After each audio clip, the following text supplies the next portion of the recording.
Welcome once again to Now St. Louis. I'm your host, George Blaze. Well, the issue of food insecurity is something we've been trying to tackle for many years in the area here. And of course, now with the COVID-19 situation, it's only made a complex situation even more challenging.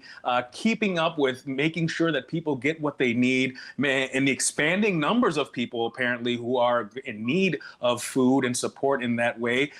It's an ongoing issue across the country, particularly here in the St. Louis area. Joining me now is Meredith Knopp. She is president and CEO of the St. Louis area Foodbank. Meredith, it's wonderful to talk to you today.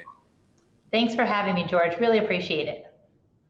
Well, this issue of food insecurity, any other time of year, at this time of year in the dog days of summer, we'd already be talking about the challenges of, the lack of donations. People really pay attention to this issue around the holidays and in the wintertime. And this midsummer is one of those times it's often challenging. I can't imagine what you're dealing with since March of this year in the lockdown.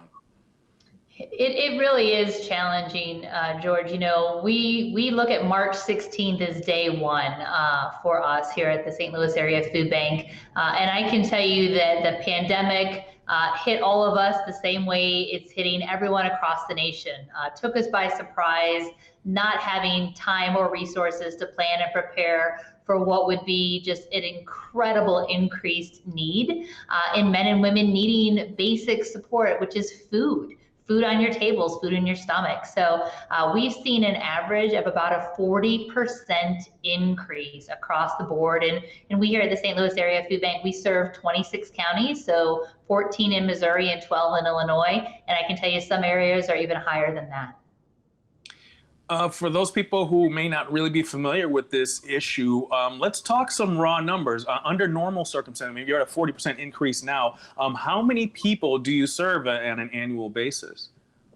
Normally, we're serving and supporting over 400,000 men, women, children, and seniors that struggle with food insecurity across the bi-state region. So for context, between June 30th, in July of last year, we distributed about 44.7 million meals, which is a lot of food coming in and out of our facility here in Bridgeton, Missouri. But I can tell you between March 16th and last week, we've distributed over 21 million meals.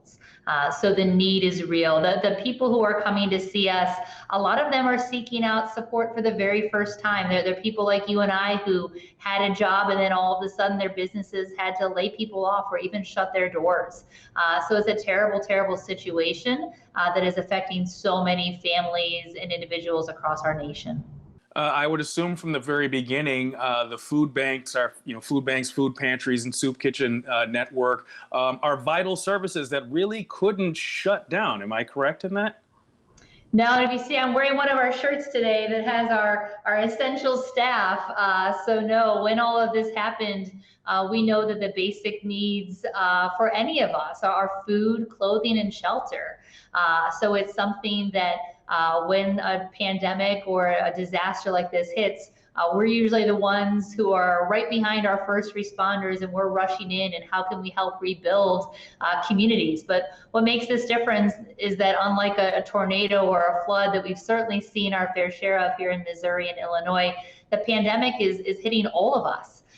So we can't take resources from one area to help augment and rebuild a community that's been ravaged by a natural disaster.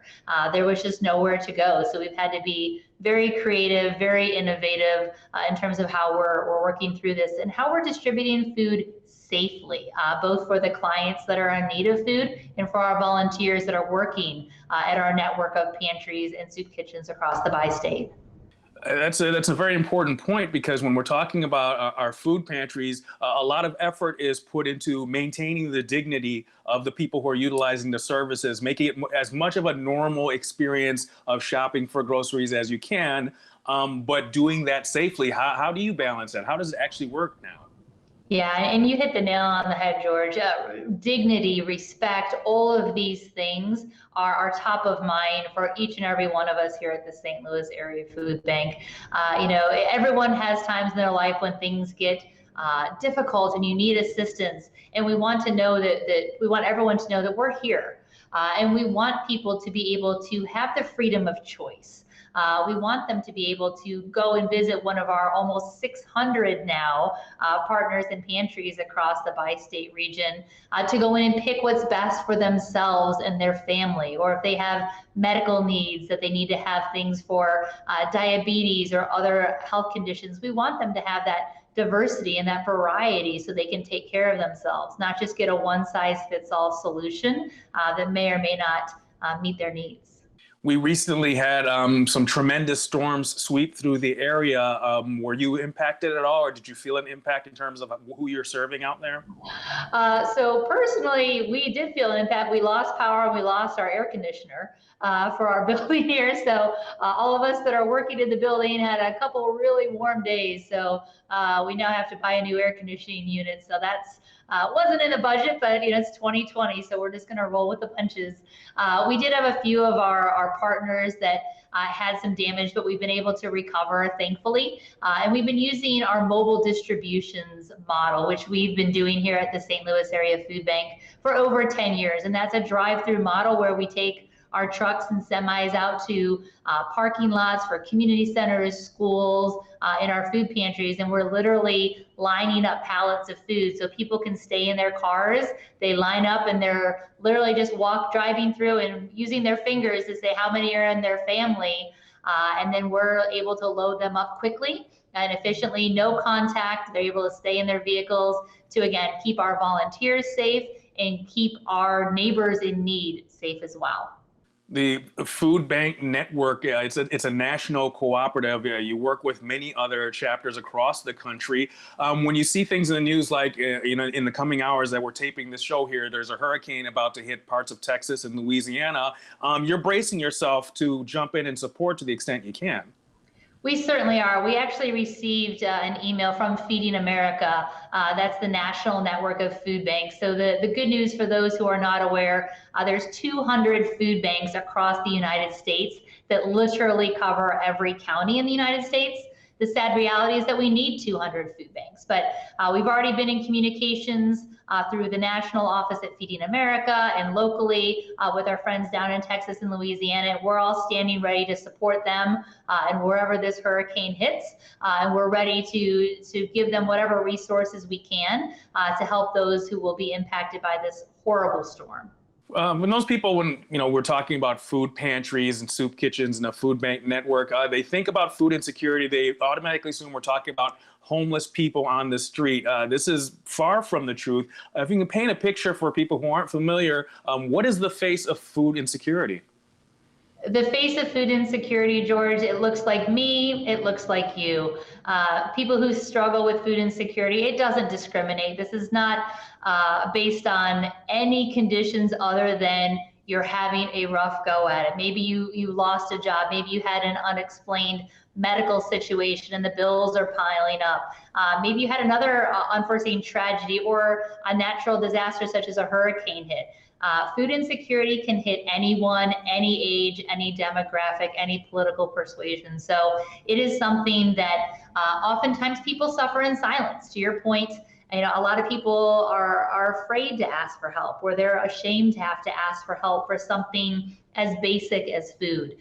We don't ask questions, we don't discriminate. And again, we want to treat everyone with the dignity and respect they need, especially when you're struggling. The last thing you want to have to do is answer a lot of questions. We're going to greet you with a smile. Our network of partners and agencies are going to greet you with a smile. But we just want to let people know that we're here. And so we can take a little of that stress, right? When you can give them that hope that it's going to be a little bit better tomorrow and they don't have to worry about where that next meal is coming from, that just goes a very, very long way.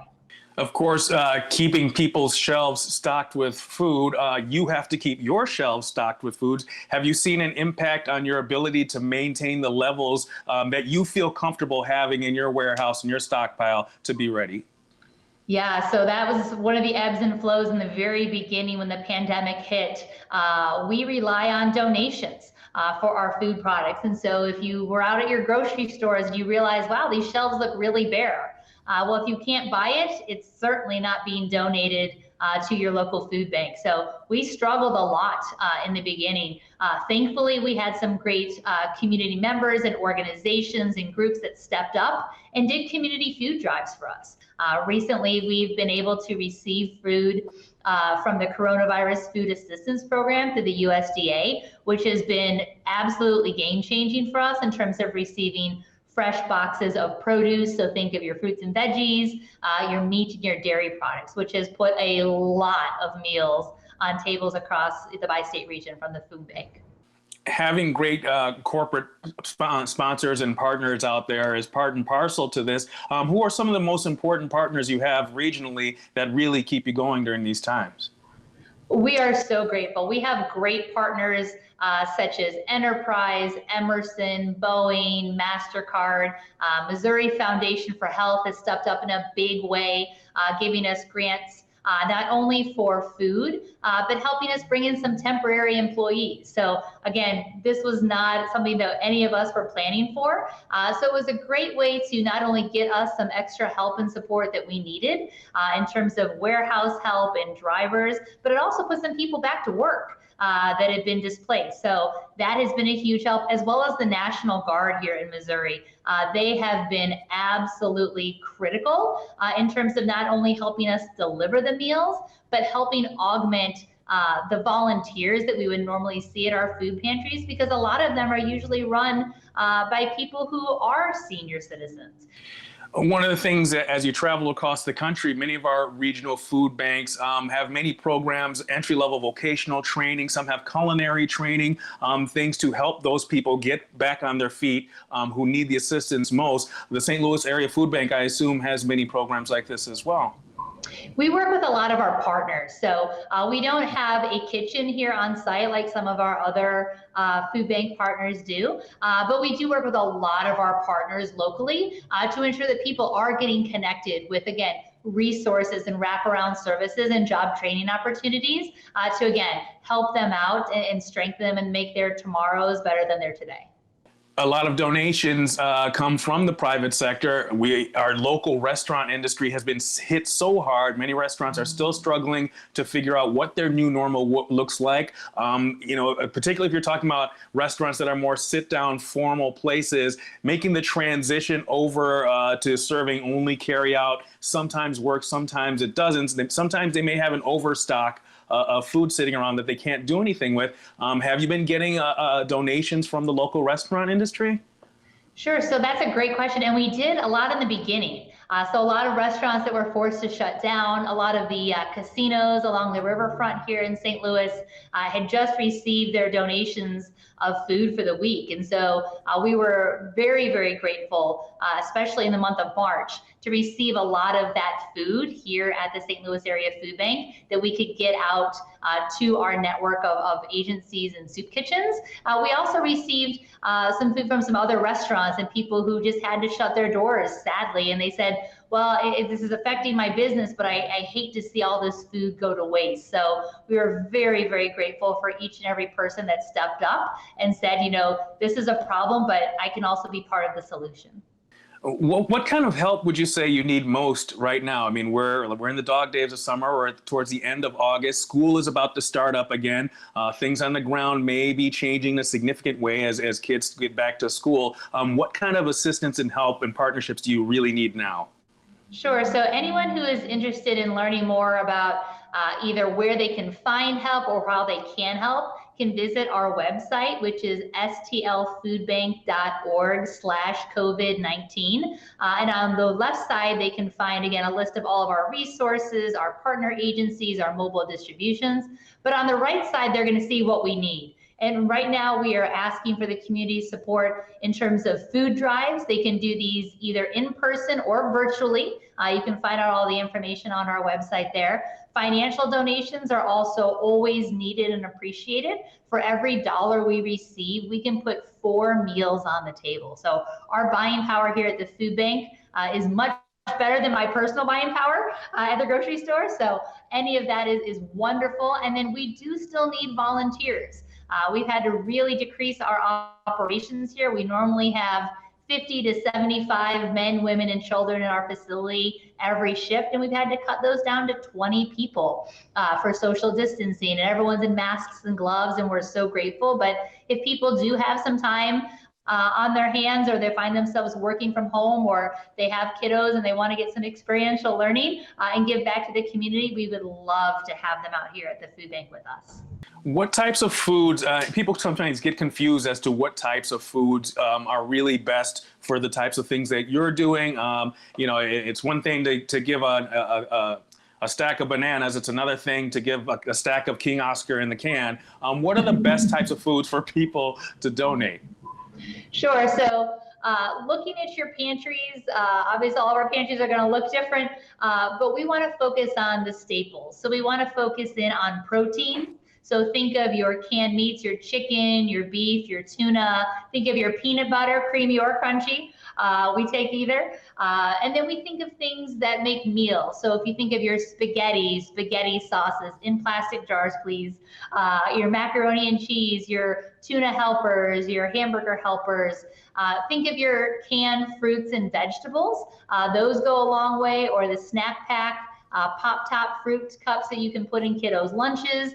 And then we also talk about cereals. A lot of times people don't think about cereals or rice, but anything that can help make a meal, take care of families of all ages, we would be very, very grateful for any shelf-stable items to be donated. We don't want people to donate the fresh fruits and things like that, because sometimes it may take a couple days before it gets to us, and then unfortunately we're not able to use it. And I assume the same would go as far as frozen foods, like that's not really what you're looking for? No, we're not, just because the logistics and the transportation becomes so difficult. But that's where those financial donations can come into play, because we're able to go out and use that money to go place bids on food, both fresh food and frozen food, that we can then bring in to our facility and then distribute across our network. Now, of course, I know you're setting your goals for the fourth quarter here. What are some of the goals you have moving ahead through the winter months? What would you like to see happen, and what lines are you trying to meet? We have been averaging for the last 3 months or so now over 5 million meals a month. And normally we're doing about 3 million pre-pandemic. So you can see that the stress and strain it's putting on all of us to make sure that we're doing our very best to be there for our community. So we're projecting and predicting that, coronavirus is not going away anytime soon. So we are making plans, we are preparing, we are looking at things in the future, cold and flu seasons, what that will do to people. You mentioned people going back to school, some are in class, many are not. So how we can help those families who are now at home with their kiddos. So we are really expecting to be at this same level for the foreseeable future. You mentioned cereal as one of those important things. And I'll tell you what, I've got 2 little girls here, and they can go through a family-sized box of Special K in an afternoon. Right? So I know for a fact that these are important staples for every household. This may seem like a strange question, but are you also able to deal in terms of over-the-counter medications of any kind, or is that outside the realm of what you're able to touch? Well, we try to stay away from medications. So we ask that people don't donate that. We do accept a lot of donations in terms of personal care items. So if you think of diapers, baby formula, toothbrush, toothpaste, soap, deodorant, we do a lot of personal care items, shampoo, conditioner. We also do a lot of household cleaning items. So obviously paper towels, toilet paper, bleach, Lysol, all of those things. We do accept those donations as well, and I can tell you the demand for that has been huge. That's interesting that you bring that. I didn't think about that. Personal protection gear, particularly with the COVID-19 thing, many families can't afford or don't have the availability to keep on hand some masks, gloves, and these kind of things, or even wipes. It's hard for me to keep Clorox wipes around the house here. Do you have kind of a special allotment of that? So we've been fortunate that we have been able to procure personal protective equipment. And so when we get that, we are distributing that out to our partner agency network because they can get it to the people. They're on the front lines each and every day. So we probably don't have nearly enough, but we're doing the very best that we can to get that in. We've had some great donations from some companies who've donated hand sanitizer. So Cutter, locally here in St. Louis, made by Spectrum Brands, did a great donation earlier on, and we've got another donation coming their way. Summerall did a great donation of face masks, some really high quality neoprene masks that are breathable. So again, anything that you're using in your life right now probably are things that we're going to accept here at the St. Louis Area Food Bank. In terms of the kind of food pantry and soup kitchen network in the St. Louis area, how many facilities are really talking about that you serve or that you partner with in the area? Sure. So before the pandemic, we had just over 500 partners and agencies. So these are your food pantries, your community centers. We are now well over 600 across our 26 counties. So we have been so encouraged and just inspired by how many people have stepped up and said, put me in the game. Something we said prior to the pandemic, which certainly reigns true, is that hunger can affect anyone, but anyone can affect hunger.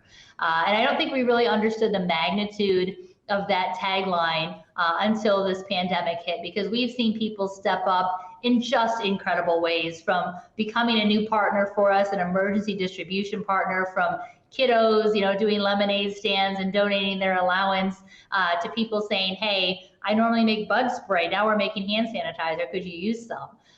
So it's brought out some of the very best of what it is here in our great country of America, and people are stepping up to help people who are suffering. One of the observations that I've been able to make over the years, I've had an opportunity to work with the Greater Chicago Food Depository, and every year they had this hunger walk as a major event during the summer that they would put together to kind of kick things off and get things rolling for the summer. And the vast majority of partnerships and people participating in that are from the local faith community. And I found that really interesting, that it's churches, small churches, just storefront churches to the giant churches. This huge community really jumps in when these kind of things go on. I couldn't agree more. And many of our food pantries are actually located at churches and these faith-based organizations, and they have really stepped up, especially when, sadly, many of them had to close their doors for Sunday service. They still said, but we're still here. What can we do? So we have been incredibly grateful to have so many as partners and friends across the bi-state region. They are really stepping up in their community. Are there issues or things you would like to see happen in the area of public policy that would help you in the efforts that you're trying to do at the St. Louis Area Food Bank? Sure. So we've been working very hard to help people to somehow reduce the barriers that we've needed. So we did a lot of work with that with the TFAP program early on. We did that with the SNAP program, formerly known as food stamps, to help people increase their benefits there, reduce some of the restrictions, make it easier to do an online application. There are some things there in terms of programs that are really, really helpful and beneficial to help anyone that is struggling at any time. And again, the Coronavirus Food Assistance Program with the USDA has really just been game-changing for us. Without them, we would really be in a lot of trouble right now. Well, it seems that, as we've been saying this whole program, we're in this for the long haul. It doesn't look like we're going to be out of this COVID-19 situation anytime soon. As things stretch along, some of the resources available to support people, particularly in terms of government assistance, what have you, are going to start to get log jammed in Congress, and we're going to see some changes there. People are losing their jobs. Things are going to get a lot worse before they get any better. Sadly, that's what we're all thinking right now, but we're staying positive. We're going to stay focused on, very much the reality with a very pragmatic perspective, but we can't lose hope. We can't lose faith that we are going to see brighter days. And, we are all in this together, and we're listening, and we're showing compassion and empathy, because this is affecting all of us. It's affected, our families, it's affected our friends, people here at the food bank. And so it is something that no one is exempt from this virus. And so it is really, really important that communities are coming together and they're finding ways to innovate, and they're finding ways to make solutions, and they're finding ways to lift one another up and really just help us all emerge stronger as a result of having to go through this together. So they say through suffering comes strength. And so we've seen a lot of strength, and we're going to need that strength and resilience, at least for the foreseeable future and months to come until this is over. Well, Meredith, you're certainly one of the leaders in an invisible army across this country that I think a lot of people don't really understand, particularly when we discuss the numbers from region to region to region. I find people are surprised when we talk about how many meals are being served out there. But like you said, we're not just talking about people living on the streets. We're talking about working families who just need a little bit of help so they don't have to make a choice between getting medicine or putting gas in the car and putting food on the table. Yes, that's very eloquently said. You know, George, people should not have to choose between heating or cooling their houses or eating for the day. They shouldn't have to choose between needing medicines that they need to stay healthy or eating. And, you know, as a mom, as a parent, I can tell you that, you know, I'm always going to take care of my daughter before I take care of myself. So you see a lot of adults out there that are suffering and going without, so they can provide for either their children or their parents who may be living with them as well. So it is just so important that we're able to provide this basic human right and human necessity, which is food, to each and every person that is in need.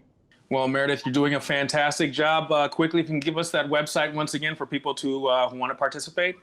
Sure. The website is stlfoodbank.org/COVID-19, or they can just type in stlfoodbank.org, and they can find all of the information about, again, where's the pantry nearest them, where are we doing our mobile distributions, other resources about SNAP applications and how to fill those out. We've got a whole team here who's ready to answer questions and help you with those applications because they are not short or not easy. And then on the other side, again, is ways people can get involved, help us be part of the solution, help us strengthen our communities, and really help us with our mission, which is to build stronger communities by empowering people with food and hope. Meredith Knopp, President and CEO of St. Louis Area Food. Thank you so much for your work. Enjoy the rest of your summer. We got a long, cold winter ahead, but I know we're going to be ready for it. Thank you, George. Really appreciate the time and you getting the message out to your viewers. So thank you. And thank you all for watching. We'll see you next week right here on Now St. Louis.